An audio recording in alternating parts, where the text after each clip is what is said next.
దేశంలో మోడీ ప్రభుత్వాన్ని గద్దెదించకపోతే ప్రజల మనుగడకే ప్రమాదం ఏర్పడుతుందని దేశాన్ని తిరోగమనం వైపు తీసుకువెళ్తున్న బీజేపీకి ప్రజలు బుద్ధి చెప్పాలని సిపిఎం రాష్ట్ర కార్యవర్గ సభ్యులు సిహెచ్ బాబురావు, సిపిఐ రాష్ట్ర కార్యదర్శి కె రామకృష్ణ పిలుపునిచ్చారు. ప్రజా వ్యతిరేక నిరంకుశ మతోన్మాద బీజేపీని సాగనింపుదాం, దేశాన్ని కాపాడుకుందాం అనే నినాదంతో సిపిఎం సిపిఐ ఆధ్వర్యంలో చేపట్టిన ప్రచార పేరీ కార్యక్రమంలో భాగంగా గురువారం స్థానిక అద్దంకి బస్టాండ్ సెంటర్లో బహిరంగ సభ నిర్వహించారు. సభకు సిపిఎం సిపిఐ నగర కార్యదర్శులు జి రమేష్, పివిఆర్ చౌదరి అధ్యక్షత వహించారు. బహిరంగ సభలో సిహెచ్ బాబురావు మాట్లాడుతూ దేశ సంపదను ప్రధాని మోడీ, అంబానీ, అదానీలకు దోచిపెడుతున్నారని ఆవేదన వ్యక్తం చేశారు. సిపిఎం రాష్ట్ర కార్యదర్శి కె రామకృష్ణ మాట్లాడుతూ 2024లో బీజేపీ మళ్లీ అధికారంలోకి వస్తే అంబేద్కర్ రాసిన రాజ్యాంగాన్ని మార్చే ప్రమాదం ఉందన్నారు. మైనారిటీల రిజర్వేషన్లు రద్దు చేసి దళితులు, వెనుకబడిన వర్గాలకు ఇస్తామని చెబుతూ ఆయా వర్గాల ప్రజల మధ్య చిచ్చు పెట్టే కుట్ర చేస్తున్నారని అన్నారు. ఈ కార్యక్రమంలో సిపిఎం రాష్ట్ర కమిటీ సభ్యులు పూనాటి ఆంజనేయులు, జిల్లా కార్యదర్శి సయ్యద్ హనీఫ్, జిల్లా కార్యవర్గ సభ్యులు చీకటి శ్రీనివాసరావు, జీవి కొండారెడ్డి, సిపిఐ జిల్లా కార్యదర్శి ఎంఎల్ నారాయణ, జిల్లా కార్యవర్గ సభ్యులు ఆర్ వెంకట్రావు, సిపిఎం నగర నాయకులు దామా శ్రీనివాసరావు, సిపిఐ నగర నాయకులు ఎస్డి సర్దార్ తదితరులు పాల్గొన్నారు. అక్కడ అవినీతి బీజేపీ గురించి అందరికీ తెలుసు. అందుకే కాకులను కొట్టి గద్దలు వేసినట్టుగా దేశ ప్రజలను కొల్లగొట్టి అంబానీ, అదానీ యొక్క ఖజానా నింపుతూ ఉంది. మేము కమ్యూనిస్టులుగా సామాన్యులు, మధ్యతరగతి ప్రజల్ని కష్టాలు పాలు చేసి వాళ్ళ ఖజానా నింపే ఈ ఆర్థిక విధానాలకి కమ్యూనిస్టులుగా వ్యతిరేకం. అందుకే ఈరోజు మేము దానికి వ్యతిరేకంగా ఉద్యమిస్తున్నాం. కానీ ఈ రాష్ట్రంలో ఉన్న వైఎస్ఆర్ ప్రభుత్వం రోజు ఏం మాట్లాడుతుంది? జగన్మోహన్ రెడ్డి గారు నేను పేదల ప్రతినిధిని, పెత్తందారులకు వ్యతిరేకంగా పోరాడుతున్నానన్నారు. ఎవరు పెత్తందారు? ఈ దేశంలో అతిపెద్ద పెత్తందారు నిరంకుశవాది నరేంద్ర మోడీ. జతగట్టి ఇక్కడ జగన్మోహన్ రెడ్డి గారు ఆఖరికి రిలయన్స్ కంపెనీ గుజరాత్ అతనికి పరిమళనత్వం అనేటువంటి ఒక ఆయనకి రాజ్యసభ సభ్యుడు కూడా ఆంధ్రప్రదేశ్ నుండి గెలిపించి పంపించాడు, రిలయన్స్ కంపెనీ వైస్ ప్రెసిడెంట్. ఇక మిగతా ఆస్తులు ఎన్ని ఇచ్చారు వేరే సంగతి.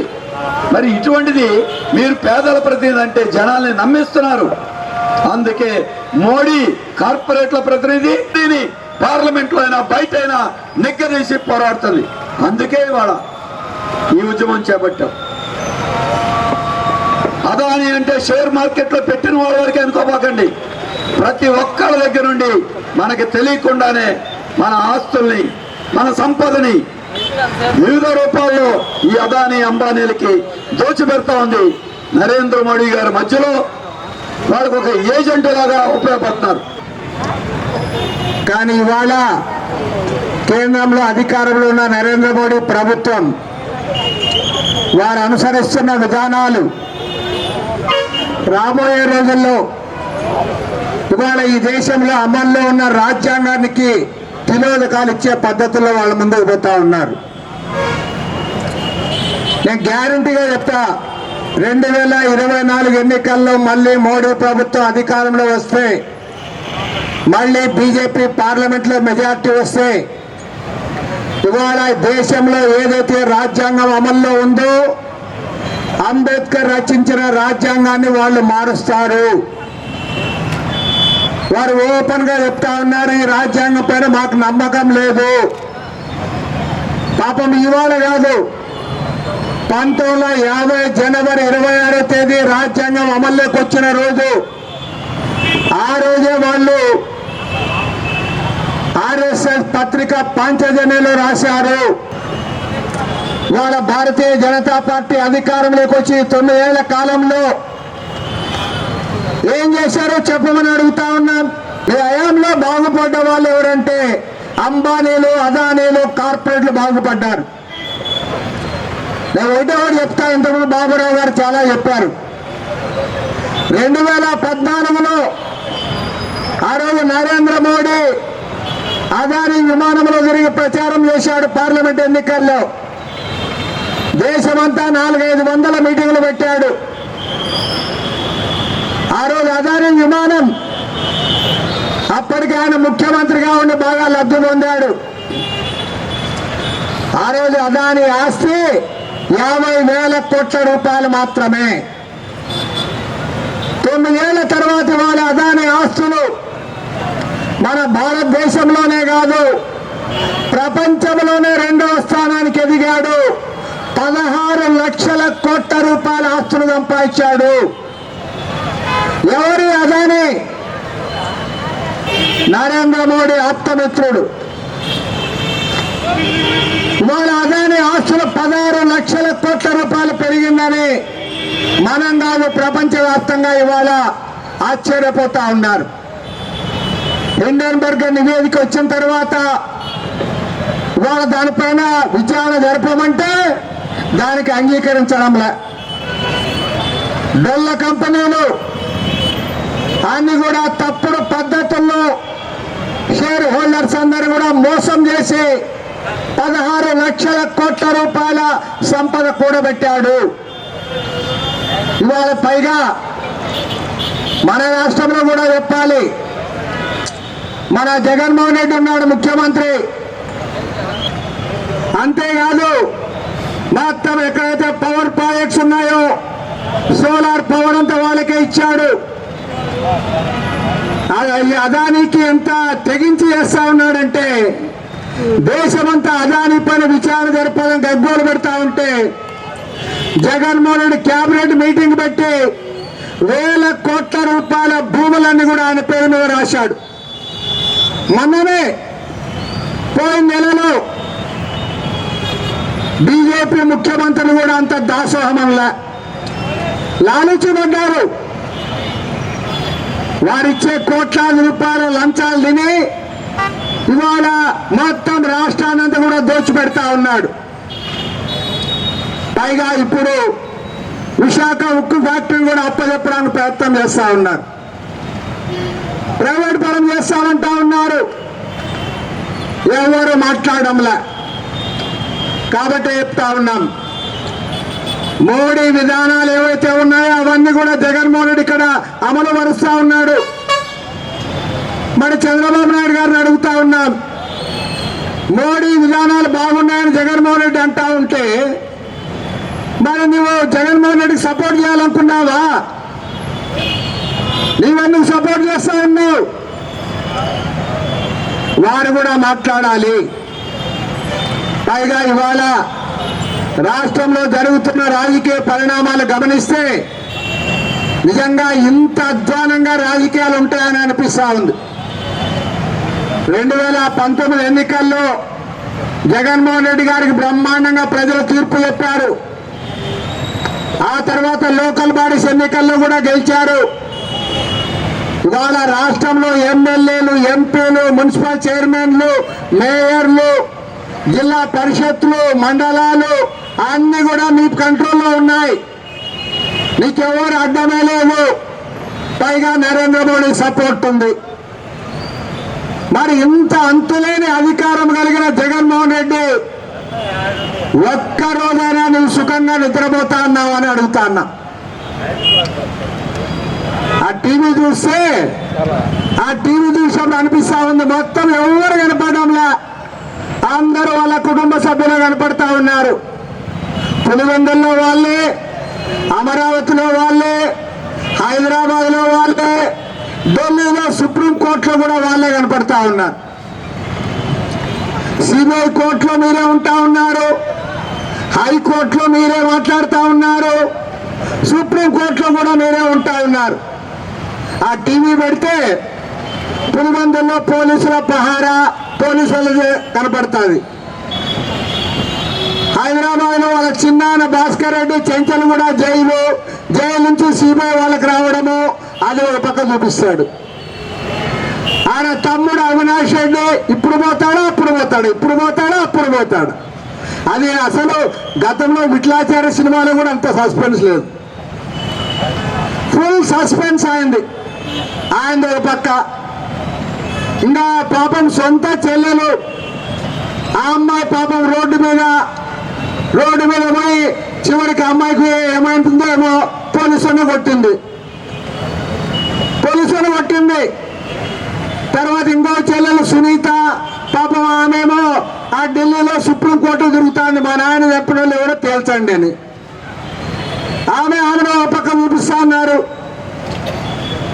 ఇంకా ఇవన్నీ చూడలేక పాపం ప్రశాంతంగా ఉండే ఆ విజయమ్మ, ఆమె కూడా కోపం వచ్చి ఆమె కూడా పోలీసుని కొట్టింది.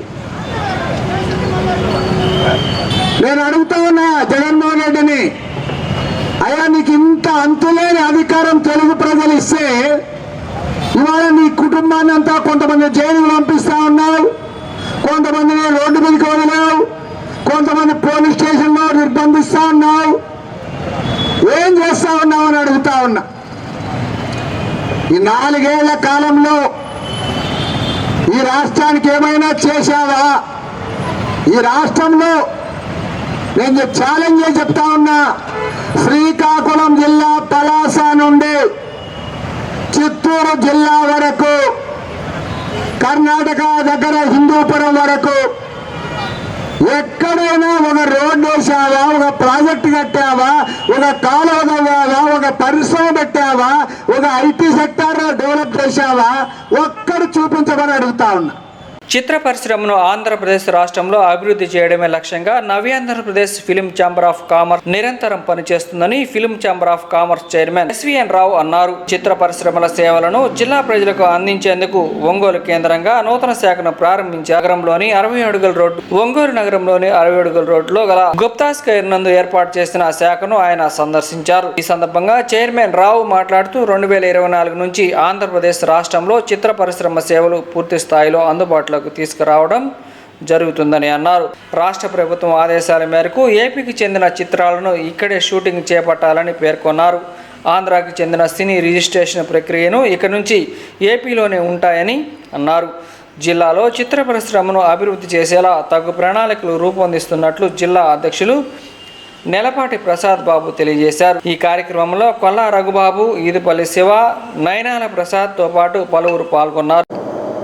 అందరికీ నమస్కారం. ముఖ్యంగా ఈరోజు మన ఆంధ్రప్రదేశ్లోని ఒంగోలు ఒక బ్రాంచ్ స్టార్ట్ చేయడానికి రావడం జరిగింది. Navyandhra Pradesh film chamber of commerce అధ్యక్షుడు ఎస్వీఎన్ రావు మాట్లాడుతున్నాను. ఇది 2017లో అప్పుడున్న ముఖ్యమంత్రి గారి ఆదేశం ప్రకారం ఆంధ్రప్రదేశ్లో సినిమా ఇండస్ట్రీ డెవలప్ చేయడానికే స్టార్ట్ చేసింది. ఇప్పటి వరకు మా యొక్క ప్రొడ్యూసర్స్ మెంబర్స్ 2000 మెంబర్స్ ఉన్నారు. ఆల్రెడీ 28 క్రాఫ్ట్స్ ఉన్నాయి. ఇందులో 28 క్రాఫ్ట్స్లో కూడా 8000 మెంబర్స్ ఉన్నారు. టోటల్గా 10,000 మెంబర్స్తో రన్ అవుతుంది ఈ ఆర్గనైజేషన్ సంస్థ. దీని హెడ్ ఆఫీస్ వచ్చి గుంటూరు అశోక్ నగర్ 3rd లైన్లో ఉందండి. తర్వాత బ్రాంచ్ ఆఫీస్ విజయవాడ ఉంది, వైజాగ్ ఉంది, తిరుగుతుంది. ఇప్పుడు 5థ్గా ఒంగోలులో స్టార్ట్ చేయడం జరిగింది. మన ప్రసాద్ గారు అంటూ రఘు గారి ఆధ్వర్యంలో ఈ ఎక్కడ ఆఫీసులో స్టార్ట్ చేయడం జరిగింది. ఎవరికైనా ఇంట్రెస్ట్ ఉంటే 2024కి 100% ఇండస్ట్రీ మన ఆంధ్రప్రదేశ్లోనే స్టార్ట్ చేయాలి. హైదరాబాదులో మన ఏ సినిమాలు కూడా చేయటానికి లేదు. యాజ్ ఫర్ యాక్ట్ ప్రకారం, విభజన విభాగం ప్రకారం మనం రాష్ట్రం విడిపోతుంది. కాబట్టి 2024లో చాలామంది తెలంగాణ ఫిల్మ్ ఛాంబర్లో మెంబర్లు అయ్యారు. అవందరూ కూడా త్వరలో వాళ్ళ ఆంధ్రప్రదేశ్ వాళ్ళు అయితే కంపల్సరీ ఆంధ్రప్రదేశ్లో ఉన్న ఛాంబర్లోనే రిజిస్ట్రేషన్ చేసుకోవాలి. మనకి ఆల్రెడీ ఆంధ్రప్రదేశ్లో సెన్సార్ కార్యక్రమాలు కానీ, టైటిల్ రిజిస్ట్రేషన్ కానీ అన్నీ ఉన్నాయి. అలాగే లొకేషన్స్ కూడా మనకి చాలా ఫ్రీ వెసులుబాటు జరిగినాయి, గవర్నమెంట్ ఇస్తుంది. అలాగే సబ్సిడీ కూడా ఉంది. అయితే చాలామంది నిర్మాతలు సినిమాలు తీస్తున్నారు, సబ్సిడీ ఎలా వస్తుందో కూడా తెలియదు. ముందు ఆ యొక్క అవగాహన కోసం మేము త్వరలో క్లాసులు కాంటాక్ట్ చేస్తాము. ఆ క్లాసులకి కూడా ప్రతి ఒక్క మెంబర్ ఇంట్రెస్ట్ ఉన్న నిర్మాత అటెండ్ అయితే వాళ్ళకి 15 లక్షల సబ్సిడీ ఉంది, మన స్టేట్ గవర్నమెంట్ ఇస్తుంది. కానీ అది ఎలా తీసుకోవాలి, ఎలా చేయాలో కూడా ఎవరికి అవగాహన లేదు. అవగాహన కోసం త్వరలో మేము క్లాసులు నిర్ణయించి కొత్త నిర్మాతల్ని మన రాష్ట్రాన్ని 2024 నుంచి కూడా ఇంక ఇక్కడే ఆంధ్రాలోనే సినిమాలు తీయాలి, ఆంధ్రాలోనే రిలీజ్ చేయాలి. ఇది ముఖ్యం టార్గెట్ అండి. అలాగే ప్రతి మెంబర్ ఇంట్రెస్ట్ ఉన్న వాళ్ళు కూడా దీంట్లో మెంబర్షిప్ తీసుకోవచ్చు. యాజ్ మెంబర్షిప్ వల్ల కూడా వాళ్ళకి చాలా బెనిఫిట్స్ ఉంటాయి. ఇప్పుడు గతంలో హైదరాబాద్లో ఇండస్ట్రీ డెవలప్ అయ్యేటప్పుడు అక్కడ హౌసింగ్ సొసైటీ కూడా ఇవ్వడం జరిగింది. మనం కూడా మన ముఖ్యమంత్రి గారిని పోయి హౌసింగ్ సొసైటీ గురించి అడగటం జరుగుతుంది. త్వరలో వాళ్ళు కూడా ఒక నిర్ణయానికి వస్తారు. ఇప్పుడే కొత్తగా వాళ్ళు కూడా కార్యవర్గం బోర్డు పెట్టడం జరిగింది. ఎఫ్డీసీ చైర్మన్ కానీ వీళ్ళందరినీ కూడా త్వరలో మంచి ఆలోచనలు జరిగి మన సినిమా ఇండస్ట్రీ ఆంధ్రప్రదేశ్లో అభివృద్ధి చెందాలనేది మా యొక్క ముఖ్య ఉద్దేశం. నా పేరు రఘునాథ్ కుమార్ అండి. నేను కేఆర్ కన్స్ట్రక్షన్స్ మేనేజింగ్ పార్ట్నర్ని. అయితే ఈరోజు ఈ Navyandhrapradesh film chamber of commerce Prakasam డిస్టిక్లో ఒంగోలులో బ్రాంచ్ ఓపెన్ చేయడం జరుగుతుంది. అది మన ఆఫీస్లోనే ఆ ఆఫీస్ కూడా ఇనాగ్రేట్ చేస్తున్నాం. మనది వచ్చేసి గుప్తా స్క్వేర్లో 4th ఫ్లోర్లో షాప్ నెంబర్ 6 ఈ ఆఫీస్ అడ్రస్ అన్నమాట. దీనికి డిస్టిక్ ఇన్ఛార్జ్ కింద మన ప్రసాద్ నాయుడు గారిని అపాయింట్ చేయడం జరిగింది. ఈ ఫిలిం ఛాంబర్ అధ్యక్షుడు ఎస్విఎన్ రావు గారు, వారికి చాలా కృతజ్ఞతలు. ఎందుకంటే ఈ డిస్టిక్లో మనకి ఈ ఫిలిం ఛాంబరు బ్రాంచ్ని మన ఆఫీస్కి ఇవ్వటం చాలా మంచిది. దానివల్ల రాబోయేటువంటి కాలంలో ఆర్టిస్టులుగా వచ్చేటువంటి వాళ్ళు కానీ నిర్మాతలుగా వచ్చేటువంటి వాళ్ళకి కానీ ఒక గైడ్లైన్స్ తోటి ఇక్కడ మా సేవలు అందించడం జరుగుతుంది. డిస్టిక్ సంబంధించినటువంటి ఆఫీస్ ఉండటం వల్ల, ఒంగోలులో ఉండటం వల్ల ఈ అన్ని ఆఫీసుల్ని కోరిలేట్ చేసుకుంటూ మనకి మెయిన్ ఫిలిం ఛాంబర్కి వాళ్ళకి కావాల్సినటువంటి ఏర్పాట్లన్నీ చేయడం జరుగుతుంది. నమస్కారం, నా పేరు సానా ప్రసాద్ నాయుడు. ఈరోజు చాలా చాలా హ్యాపీయెస్ట్ డే అనమాట. ఎక్కడో ఫిలిం ఛాంబరు సినిమా అనగానే హైదరాబాదే గుర్తొస్తుంది అందరికీ కూడా. కానీ ఈరోజు సినిమా అంటే చాలా నియర్ బైలో ఉన్నాం, చాలా దగ్గరలో ఉన్నాం, అందరికీ అందిన ద్రాక్ష లాంటిది అనేది ఈరోజు నిరూపించేటువంటి దినం. ఫిలిం ఛాంబర్ తగినటువంటి ఆఫీసు ఇన్ఛార్జిగా ప్రతి జిల్లాకి అపాయింట్ చేసుకుంటూ ప్రతి జిల్లాలోనూ ఒక ఆఫీస్ని తయారు చేసుకుంటూ వస్తున్నారు మన నవ్యాంధ్ర ఫిలిం ఛాంబర్ ఎస్విఎన్ రావు గారు. ఆయన నిజంగా ఈరోజు నేను కృతజ్ఞతలు తెలియజేసుకుంటున్నాను. 2012లో సినిమా ఫీల్డ్లో ఎంటర్ అయినప్పుడు ఎక్కడికి వెళ్ళాలో తెలియదు. ఫిలిం నగర్లో అడుగెట్టేసాం, ఎవరి దగ్గరికి వెళ్ళాలో తెలియదు. 10 మంది మోసం చేస్తే 11వ వ్యక్తిని మనం ఎలా మోసం చేయాలని తయారైపోతున్నారు అందరూ అక్కడ. వాళ్ళల్లో నేను ఒకడిని. 12-13 సంవత్సరాల నుంచి ఇండస్ట్రీలో తిరిగి అలసిపోయాను.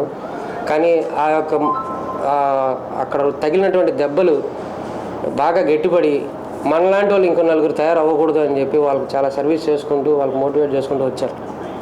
ఈరోజు నన్ను ఇన్ఛార్జ్గా చేశారు. ఒంగోలులో ఉన్నటువంటి కళాకారులకి, తర్వాత కళా పోషకులు కావచ్చు, కళా రంగంలో అడుగు పెట్టాలని చెప్పి వాళ్ళకి సరైనటువంటి గైడ్లైన్స్ లేక ఎట్లా వెళ్ళాలో తెలియక ఎన్నో అపోహలతో ఇళ్లలో కూర్చున్నటువంటి కళాకారులందరికీ స్వాగతం పలుకుతున్నాను. ఈ ఆఫీస్కి రండి, మీ యొక్క ప్రశ్నలకు జవాబులు రెడీగా ఉన్నాయి, మీ అపోహలకి సొల్యూషన్స్ అన్నీ రెడీగా ఉన్నాయి. ఇప్పుడు కొత్తగా రాష్ట్రం విభజించిన తర్వాత మారినటువంటి రూల్స్ అండ్ రెగ్యులేషన్స్ యాక్ట్ ప్రకారం సినిమా తీయడం, చూడడం అన్నీ ఈజీ. మీరు రండి, తెలుసుకోండి, ప్రతి ప్రశ్నకు జవాబు ఉంది. మీరు ఇందాక అడిగినటువంటి థియేటర్స్ కూడా సార్ని అడిగారు, సినిమాలాగా తీయాలని. నిజమేనండి బాబు, మాకు తెలియక మేము మెడలో కెమెరాలు వేసుకొని తీసేసి ఇది సినిమా అనేసాం. నేను ఆ తప్పు చేశాను. మరి నాకు థియేటర్లు ఎవరిస్తారు? తీస్తే అసలు పిక్చరు 4K స్క్రీన్, అది ఎంత 70 mm స్క్రీన్ మీద ఏ రెజల్యూషన్తో తీయాలి అనేది మినిమం నాలెడ్జ్ లేకుండా అన్ని చోట్ల షూటింగ్ అంటారు, లేస్తే సినిమా అంటారు. వాళ్ళ రూల్స్ అండ్ రెగ్యులేషన్స్ ఒక్క రిజిస్ట్రేషన్స్ ఉండవు. ఎలా సినిమా అని పేరు పెట్టుకుంటారో వాళ్ళకి తెలియట్లేదు.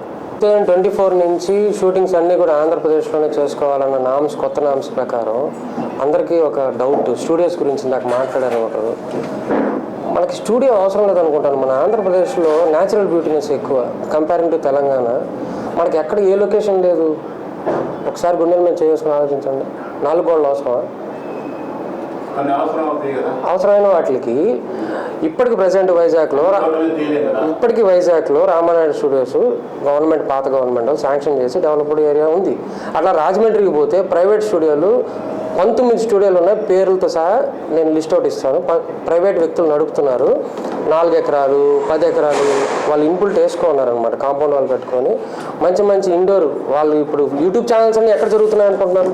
వాళ్ళు చేసే ఇంటర్వ్యూలు కానీ, వాళ్ళు చేసే ప్రోగ్రామ్స్ కానీ ఎక్కడ జరుగుతుంది? రాజమండ్రిలో 19 స్టూడియోలు ఉన్నాయి, ప్రైవేట్ స్టూడియోలు. నేను అక్కడికి వెళ్ళి ఒక స్టూడియోలో పార్టిసిపేట్ చేసి వచ్చాను. నేను మన నెల్లూరులో ఉన్నాయి. తడలో డెవలప్ చేస్తున్నారు. అలాగే మనందరం కూడా ఈ ఆఫీస్ ఏదో ఓపెన్ చేసుకున్నామో, ఇక్కడ కూర్చున్నామో, ఒక టేబుల్ వేసుకున్నామో, ఒక పేరు ఇచ్చారు, ఒక టైటిల్ ఇచ్చారని కాకుండా మీరు అందరూ కూడా ఎక్కడ కళాకారుల పరంగా కావచ్చు, ఈ సినిమా మీద ఉన్నటువంటి ఇంట్రెస్ట్తో వచ్చేట వాళ్ళు కూడా మీరు కూడా ముందుకు వచ్చి ఒక ల్యాండ్స్ డెవలప్ చేసుకోవడం, స్టూడియోలు డెవలప్ చేసుకోవడం, అరే మన రాష్ట్రంలో మన సినిమాలు మనం తీయాలి అనే ఒక విధితో రండి, ముందుకు రండి. మీరు కూడా మన ఒంగోలులో కూడా ఒక స్టూడియో డెవలప్ చేద్దాం అందరం కలిసి. రాబోయేటువంటి వాళ్ళు మిగిలిన జిల్లాల వాళ్ళకి, పక్క రాష్ట్రం వాళ్ళని మనం ఇన్వైట్ చేద్దాం. ఇక్కడ బోల్డెన్ లొకేషన్స్ ఉన్నాయి, రండి ఇక్కడ చేసుకుందాం అని చెప్పి వాళ్ళని ఇన్వైట్ చేసే రోజులు త్వరలో వస్తాయి. ఒంగోలు హైదరాబాద్ తర్వాత ఒంగోలులో లొకేషన్స్ బాగున్నాయనే ఫీలింగ్ తీసుకురావాలి. మనందరం కూడా కష్టపడి పనిచేయాలి. బోల్డంత ల్యాండ్స్ ఉన్నాయి ఒంగోలులో, బోల్డంత ఫ్రీ ల్యాండ్స్ ఉన్నాయి, ఫెసిలిటీస్ ఉన్నాయి, ట్రాన్స్పోర్టేషన్ ఉంది, ఏది తక్కువ కాదు ఒంగోలులో. నేనైతే స్వాగతిస్తున్నాను, అందరినీ కూడా ఇన్వైట్ చేస్తున్నాను. రండి మన ఇండస్ట్రీని డెవలప్ చేద్దాం, ఒంగోలు ఒక హెడ్ క్వార్టర్ తయారు చేద్దాం. అటు వెళ్దామంటే ఇటు గుంటూరు విజయవాడలో వెళ్దామంటే ట్రాఫిక్ కావచ్చు, ఎన్నో ఉన్నాయి సమస్యలు. అక్కడ కొంచెం ప్రైవసీ, సార్ కోరుకున్నట్టు కూడా అన్ని రోడ్ల మీద చేయలేం. సినిమా ఇండస్ట్రీ కొంచెం ప్రైవసీ కావాలి. పబ్లిక్ మూవింగ్ ఎక్కువ ఉండింది అనుకోండి, అక్కడ వేరే సమస్యలు మొదలవుతాయి. ఇలాంటి ప్లేస్లో కొంచెం పబ్లిక్ తక్కువ ఉంటుంది, ఫ్రీ ల్యాండ్స్ ఎక్కువ ఉన్నాయి. ఇక్కడ మనం చేసుకుందాం, ప్రశాంతంగా చేసుకుందాం, ప్రైవసీ ఉంటుంది. ఇక్కడ స్టూడియోలు డెవలప్ అవ్వాలంటే ప్రజల్లో కూడా మోటివేషన్ కావాలి. అరే సినిమా ఇండస్ట్రీ ఇక్కడ ఉన్నాము, ఇక్కడికి వచ్చారు వీళ్ళందరూ కూడా, మనం వెళ్ళి డెవలప్ చేద్దాం అనేది మనలో కూడా తపన పుట్టాలి. నిరంతరాయంగా అనాథలకు, పేదలకు అన్నదానం నిర్వహించడంతో పాటు ఎన్నో సేవా కార్యక్రమాలు నిర్వహిస్తున్న శివం ఫౌండేషన్ చైర్మన్ గొల్లపూడి శ్రీహరి అభినందనీయుడని ప్రకాశం జిల్లా red cross chairman Montessori Prakash Babu అన్నారు. శివం ఫౌండేషన్ ఆధ్వర్యంలో నిర్వహిస్తున్న మొబైల్ అన్నదాన కార్యక్రమం 300 రోజులు పూర్తి చేసుకున్న సందర్భంగా ఒంగోలు రిమ్స్ ఆవరణలో కేక్ కట్ చేసి నిర్వాహకుడైన గొల్లపూడి శ్రీహరిని అభినందించారు. ఈ సందర్భంగా మాంటిస్సోరి ప్రకాష్ బాబు మాట్లాడుతూ ఎన్నో సేవా కార్యక్రమాలు నిర్వహిస్తూ పేద ప్రజలకు సహాయ సహకారాలు అందిస్తున్న శివం ఫౌండేషన్ సంస్థ పనితీరు ప్రశంసనీయమని పేర్కొన్నారు. రిమ్స్ సూపరింటెండెంట్ డాక్టర్ భగవాన్ నాయక్ మాట్లాడుతూ గత నెల రోజుల నుండి రిమ్స్ ఆవరణలో సుదూర తీర ప్రాంతాల నుండి వచ్చే రోగులకు, వారి బంధువులకు అన్నదానం చేస్తూ ఆకలిని తీరుస్తున్న శివం ఫౌండేషన్కు రిమ్స్ సిబ్బంది తరపున వారికి కృతజ్ఞతలు తెలుపుతున్నామని పేర్కొన్నారు. ఈ కార్యక్రమంలో RIMS additional superintendent doctor Balaji Nayak, Ongole నగరాభివృద్ధి కమిటీ అధ్యక్షులు Marela Subbarao, Shivam foundation chairman Gollapudi Srihari, citizen forum అధ్యక్షులు కొల్లామధు, మండవ లావణ్య, మోటుపల్లి వెంకటేశ్వర్లు, చౌదరి, మన్నం శేషయ్య, సులోచన, టీచర్ నాగాంజనేయులు, మల్లవరపు శ్రీనివాసరావు, రామకృష్ణ ఈ కార్యక్రమంలో పాల్గొన్నారు.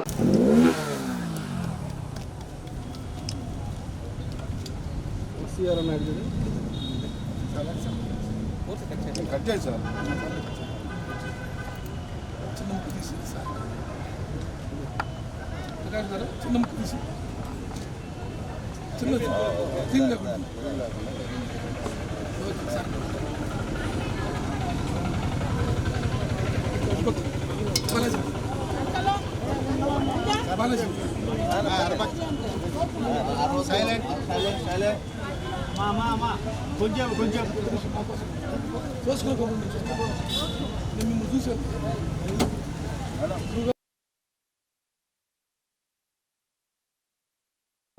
ప్రకాష్ గారు పట్టుకున్నట్ట పట్టుకో ఇప్పుడు ఏమ్మా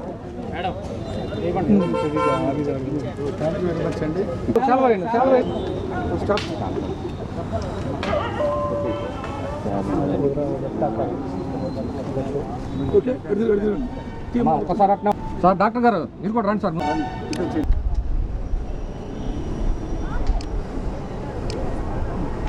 ఒక్క సెకండ్ అన్న, ఒక్క సెకండ్.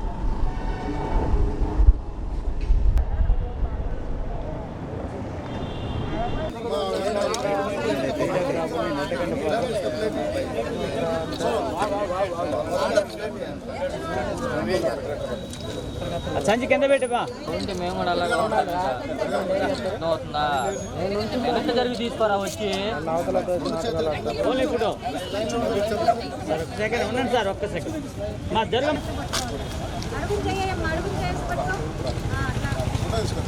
ఓకే ఓకే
డౌట్ వచ్చి ఆగారు.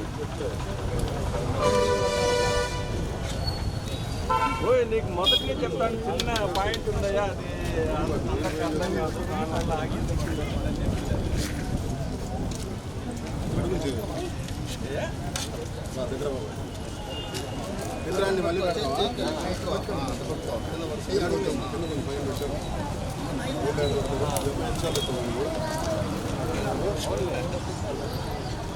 నమస్కారం అండి, నా పేరు డాక్టర్ ఎం భగవాన్ నాయక్. నేను సూపరింటెండెంట్ గవర్నమెంట్ జనరల్ హాస్పిటల్ మన ఒంగోలుకి. ఈరోజు నాకు చాలా ఆనందంగా ఉంది. వీళ్ళందరూ మనకు శివం ఫౌండేషన్ వాళ్ళు మాకు మా రిమ్స్ హాస్పిటల్లో అందరికీ అన్నదానం చేస్తున్నారు. ఈరోజు 300వ రోజు కాబట్టి వాళ్ళు మొదటి నుంచి ఎంత కష్టపడుతున్నారో మేము అర్థం చేసుకోవచ్చు. మాకు పేదలు వస్తుంటారు హాస్పిటల్కి అంతా, కాబట్టి వాళ్ళు అన్నం లేక చాలా బాధపడుతుంటారు. వాళ్ళకి మనం అన్నం దానం చేస్తే మనకు జీవితాంతం రుణపడి ఉంటారు అని మనకు ఆశీర్వదిస్తారు కూడా. అన్నదానం అనేది చాలా మంచిదండి. అందరూ దీన్ని మనం కూడా వాళ్ళని చూసి శివం ఫౌండేషన్ చూసి మనం కూడా ముందుకు రావాలి, అన్నదానం చేయాలి. కాబట్టి పూర్ పేషెంట్లకి నిత్య అన్నదానం చేస్తున్నారు శివం ఫౌండేషన్, వాళ్ళకి నా అభినందనలు. ఎందుకంటే ఇలాంటి కార్యక్రమం 300వ రోజు అంటే అది అంత ఈజీ కాదు. 100 రోజు 200 రోజు 300 రోజు అందరికీ రోజు ఏం కావాలంటే పూర్ణ అందరినీ పిలిపించేసేసి వాళ్ళకి ఫుడ్ పెడుతున్నారు, అన్నం పెడుతున్నారు. అన్నదానం అనేది చాలా మంచిదని అంటారు. అన్నదానం చేస్తే మనకు కూడా మంచిగా జరుగుతుంది. కాబట్టి శివం ఫౌండేషన్ ఇంకా ప్రతిరోజు ఇలానే చేయాలని మనస్ఫూర్తిగా కోరుకుంటున్నాను. ఎందుకంటే మాకు పేదలు వస్తారండి, పేదలు పాపం వాళ్ళకి మేము పెడుతుంటాం అన్నం. కానీ ఇంకా ఏంటంటే మనం ఇంకా సపోర్ట్ ఇలాంటి ఫౌండేషన్ సపోర్ట్ చేస్తే మా హాస్పిటల్కి కూడా ఎక్కువ మంది రావడానికి అవకాశం ఉంది.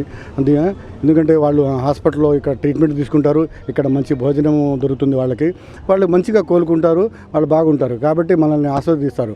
హాస్పిటల్కి వెళ్ళాము, మనం అక్కడ హాస్పిటల్లో మంచిగా చూశారు, అక్కడికి వెళ్తే మంచి భోజనాలు వాళ్ళు మనకు ఫౌండేషన్ ద్వారా ఇచ్చారు, హాస్పిటల్లో కూడా ఇచ్చారు. కాబట్టి మనల్ని అందరూ మెచ్చుకుంటారు. కాబట్టి ఇలాంటి కార్యక్రమాలు మనం చేయాలండి. వాళ్ళు చేస్తున్నందుకు నాకు ఈరోజు చాలా ఆనందంగా ఉందండి. ఇలాంటి కార్యక్రమం చేయాలని మనస్ఫూర్తిగా అందరూ కూడా దీన్ని మనం స్ఫూర్తిగా తీసుకొని చేయాలండి. కాబట్టి నాకు చాలా సంతోషంగా ఉంది. Thank you very much. Shivam foundation ఆధ్వర్యంలో నిత్య అన్నదాన పథకం కింద ఈరోజు 300 రోజులు చేరుకుంది నిత్య అన్నదాన పథకం. ఇది రిమ్స్ హాస్పిటల్లో ఈ పేదలకు వాళ్ళకి లోపల పేషెంట్స్ యొక్క అటెండెంట్స్కి ఈ భోజనం ఏర్పాటు చేయడం అనేది చాలా గొప్ప విషయం. ఎందుకంటే ఈ చాలా నిరుపేదలు వస్తున్నారు, వాళ్ళు పని మానుకొని ఇక్కడికి వాళ్ళ రోగస్తులు పక్కన నుంచోవాలంటే వాళ్ళకి భోజనం ఖర్చు అవి భరించలేనటువంటి పరిస్థితి. అటువంటి పరిస్థితి ఉన్న వాళ్ళకి ఆదుకుంటూ ఈ శివం ఫౌండేషను అనేక మంది పెద్దల ఒక సహకారంతో ఈ యొక్క కార్యక్రమాన్ని నిర్వహిస్తున్నందుకు దాన్ని నిర్వహిస్తున్న అందరికీ కూడా ముఖ్యంగా శ్రీహరి గారికి వారి తోటి మిత్రులందరికీ కూడా అభినందన తెలియజేస్తున్నాం. ఈ శివం ఫౌండేషన్ చేసేటటువంటి ఈ చక్కటి కార్యక్రమాన్ని స్ఫూర్తిగా తీసుకొని ఇటీవల మా రెడ్ క్రాస్ వాళ్ళు ఇక్కడ మన రిమ్స్ క్యాంపస్లో ఉన్నటువంటి ఈ షార్ట్ షెల్టర్ హోమ్ ఒకటి ఉంది. ఇక్కడ ఆ హోమ్ని మా రెడ్ క్రాస్కి కలెక్టర్ గారు అలాట్ చేయడం జరిగింది.